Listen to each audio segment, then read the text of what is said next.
O toi nei wafu mamalai vale leo Samoa ina tulanga maua lunga lona puipuinga ina ua tau a awai nei ele au whainga luenga le pulenga o le tute ni masini whaona po nei e sili atu le malolosi e su e aipusa o loa o whaamomoli maisio o loa po ona nā mai e ini fuala au whaasa. Ina walofa mai e le pulenga o le Australian Border Force po le pulenga e puipui atua o ia Australia i masini whaapitoa lava e longo fie tu engo o loe au mai fa soli tu la fono ile tunu e fie masini e tolu e e loa ni o loa soli tu la fono o itu tonu ni tingi pusa Malaysia masini e va vela va ona i loa tu engo o loe pe o vaila au pharmaceuticals chemicals po o narcotics e yailo na sulu malosi e loa ai lea o loa ma lea o loa e le talai fua tingi pusa po o pusa o loa O le afsosoni tele ile whaatinonga o ngā luenga i se taimi vave. E tusa le tau o namasini ma le whaasela o walu suli maafe tupe Australia. Talu ele whaatele ina mata aupu tau whala o whaasaina lu tātou tunu. O afsosoni mai nei Australia i masini ia e whioa i male o whai ngā luenga. Ma whaafitai ai e le whionga le sui pāle mia Mulipola ana Rosa Alemoli o. Le malo Australia i le vaengo puipuinga o lātou tua oi mo le manatu mai ia Samoa mo na mana o ngata ua. E le ngata ina au mai masini nei o to mai whaona po nei. Ai ua au mai fo i male porkalame whaapopoto ai le o whai ngā luenga le customs a Samoa e whao ngā. Ma ta wai e le wha soa a le sui el malo Australia i Samoa Will Robinson. Australia is proud to stand alongside the government of Samoa. Tu malosi fa'atasi. We're family and we're stronger when we work together. And today's gifting ceremony, we hope, recognises that spirit and that shared commitment to protecting our borders and our communities and our families and our future from the harms of illicit drugs and crimes.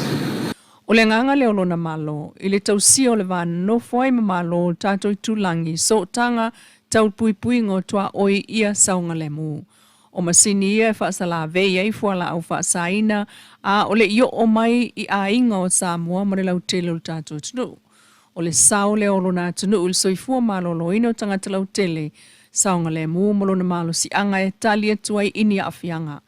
Masau no whaaftai e fo il minista on tanga luengo tute ma sina lupe le atu vau makesi pisi e a mana ia. Maaloa ia le sao le malo Australia i le puipuinga o le saunga le mua Samoa ma ia fola o le a whaao ngā ai e Samoa nei mea whai ngā ringa mo le saunga le mua o tangata. Inisi o Tala, e tolu wafe Tala le whailonga o le whailoilo manu malo mo le tuto o tasi o Samoa luono. E peon whaalaulo ai le whionga sui pāle mia i le solulu an nafi o le Vaifanua. Mulipola ana losa Alemoli o i le sauninga whaapitoa na whaia mō le nei whaamoemoe. O lanu o whaonga ina, o loo atangi ai lanu o le tātou tanga vai. Le fua o le sa o le tonga o Samoa. O le tānoa, iputau ava, pue mal to'o.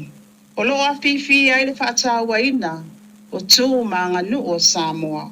O mamanu o loo whaonga ina i te tono numera ono ma le numera wha. O loo atangi ai whaatufunganga, ma to mai ese a Samoa.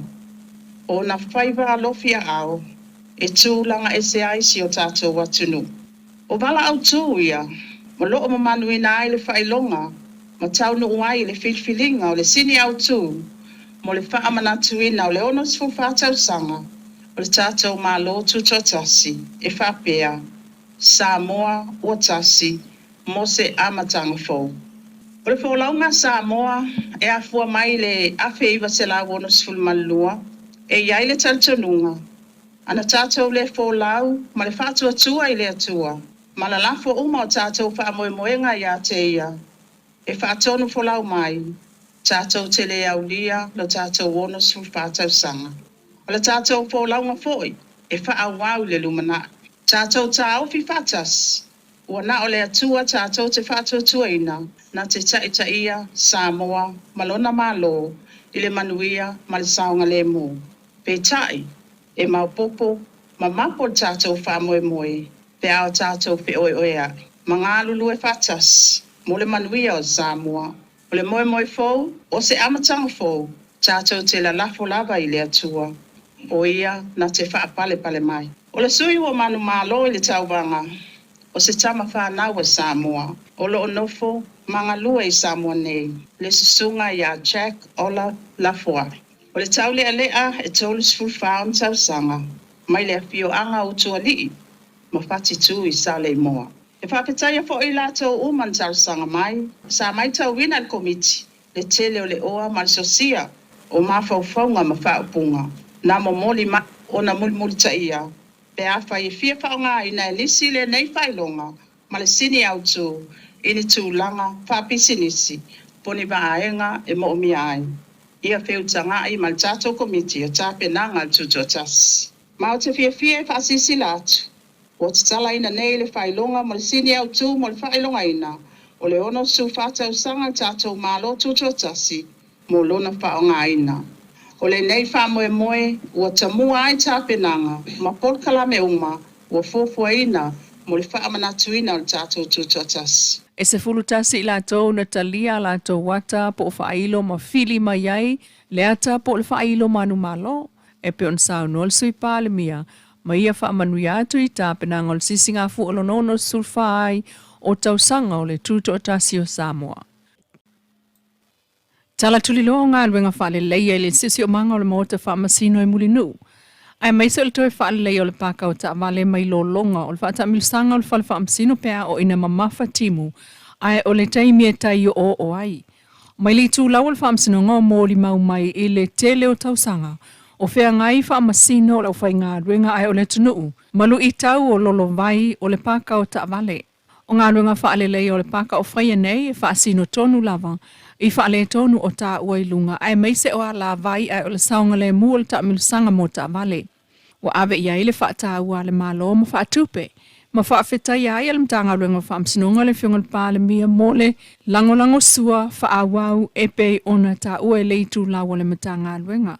O le ploketi lea, wa tangi ai le ngā lue wha tā sim wha malo si au lau onanga lau tele, e alai ngā luenga te tele nei mo lei o tangata uma, e tō ai tau nuu atu I ai. O le isi fo I le vaenga o tāpenanga le malo, I o atri le aso whanau. Le sisi ngā fu olona ono se fulu wha, ua mai amamata ngofie. Inisi o talau whaatau toa I le aso le fio ngā silinga Diana Roma, e avea masui presten o le whaamsinonga o whanua maswafa. O le whaatautonga na whaia le mota whaamsino I le itu o le whaamsinonga o whanua maswafa, I mulinu ui le taia o le stofi, le so le solua sutolo a perila. Ma awai le vasenga o whaamasino, o le whaamsinonga o whanua maswafa, ai o ainga mawo. O le fio ngā silinga Diana Roma, o le whaamsino tamaita I mua lea a Samoa, ua tō fia e avea msui presten o le whaamsinonga o whanua maswafa.